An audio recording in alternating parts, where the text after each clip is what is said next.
Hey everyone, and welcome back to the channel. Have you ever wondered what happened when the dream of integration met the cold, hard reality of American life? When we shall overcome wasn't enough. Today, we're diving deep into one of the most powerful, misunderstood, and transformative movements in modern history. The rise of Black Power. This story doesn't begin in the 1960s. It begins centuries earlier, in the holds of slave ships, where captive Africans fought back. It echoes in the revolts of Nat Turner and the defiant words of Frederick Douglass. The fight for freedom is as old as the oppression itself. But by the mid-20th century, a new generation was growing impatient. They saw the non-violent civil rights movement making incredible strides, yet they also saw the persistent violence, poverty, and systemic racism that refused to budge. Out of this simmering frustration, a new voice emerged, sharp, intelligent, and uncompromising: Malcolm X. Initially as a minister for the Nation of Islam, Malcolm offered a powerful alternative. He didn't speak of turning the other cheek. He spoke of self-defense. He didn't preach integration into a burning house. He preached Black pride, self-reliance, and a deep connection to African heritage. His famous phrase, "by any means necessary," wasn't a call for random violence, but a declaration that Black people had the right to defend their communities and secure their freedom in the same way any other group would. Malcolm X gave a voice to the voiceless, articulating the anger and disillusionment that many felt but dared not say. He was a beacon of Black consciousness, and his transformation after his pilgrimage to Mecca, where he began to embrace a more inclusive vision of humanity, showed his profound capacity for growth before his tragic assassination in 1965. But Malcolm's ideas did not die with him. They ignited a fire. In 1966, during the March Against Fear in Mississippi, a young, charismatic activist named Stokely Carmichael, then the leader of the Student Nonviolent Coordinating Committee, or SNCC, stood before a crowd. Tired of being brutalized while peacefully protesting, he raised his fist and shouted, "What do we want?"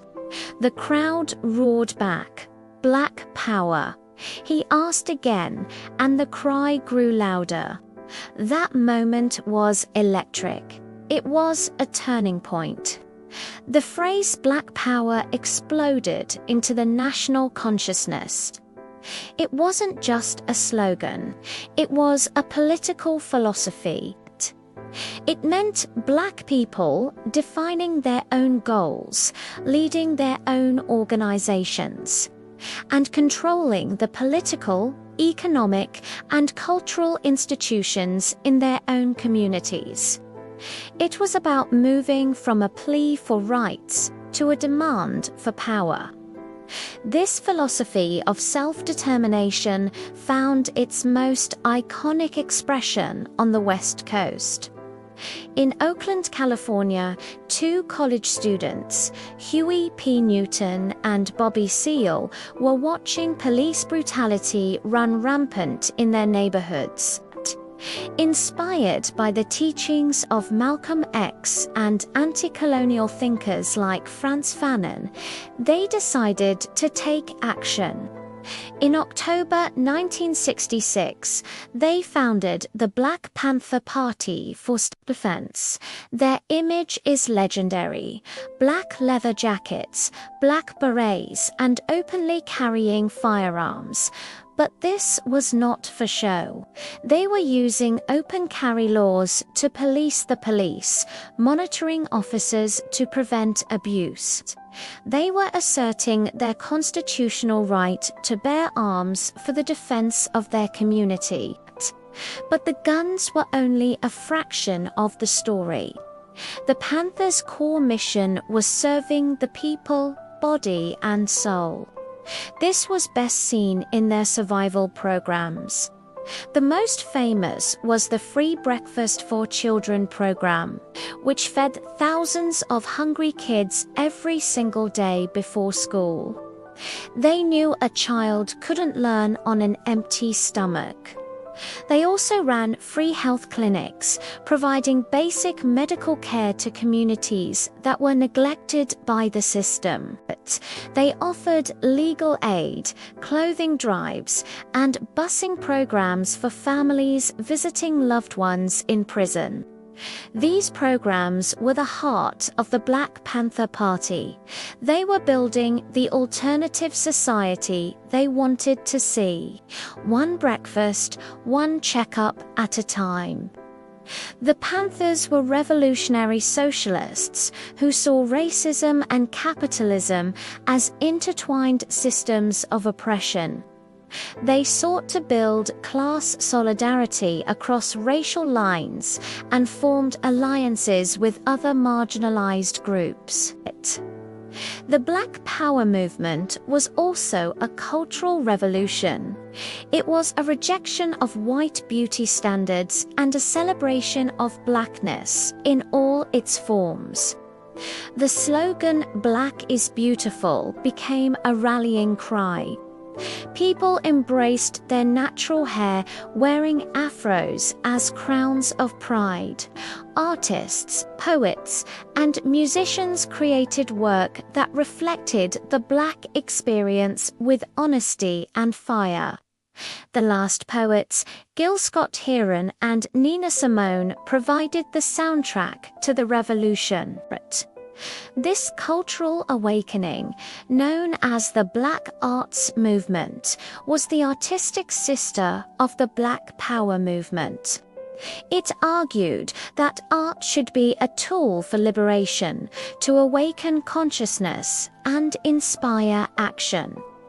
The influence of Black Power was not confined to the United States.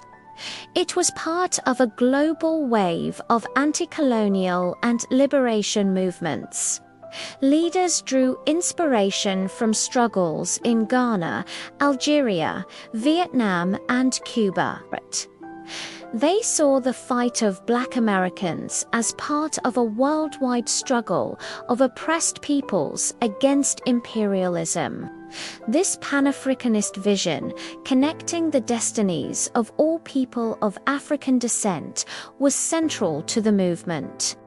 It was a powerful statement that their fight was not just for civil rights within America, but for human rights and self-determination for Black people everywhere.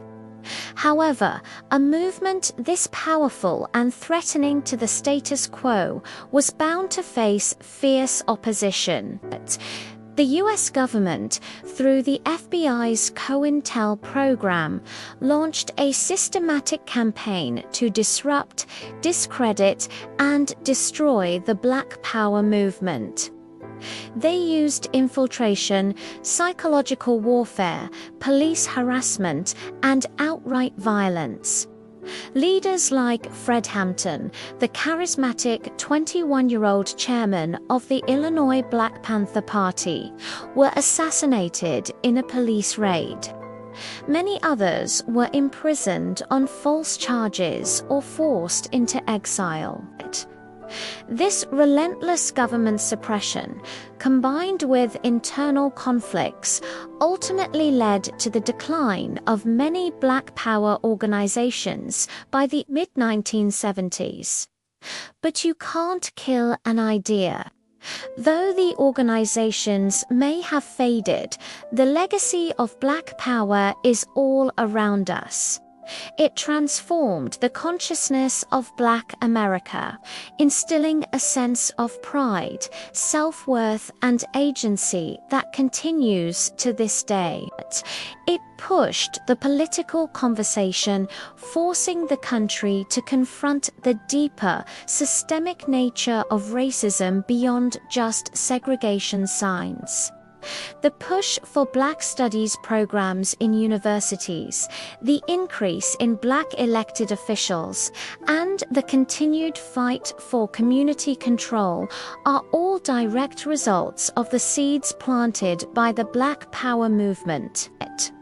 From Malcolm X's fiery speeches to Stokely Carmichael's rallying cry, to the Black Panthers' breakfast programs, the Black Power movement was a complex, courageous, and essential chapter in the long fight for freedom. It was a declaration that Black people would define their own destiny, celebrate their own culture, and defend their own communities. It's a story of resilience, self-love, and an unwavering demand for power, justice, and liberation. Thank you so much for joining me on this journey today. If you found this video insightful, please give it a thumbs up, and don't forget to subscribe and hit that notification bell so you don't miss our next deep dive into history. Let me know your thoughts in the comments below. Until next time, stay curious and keep learning.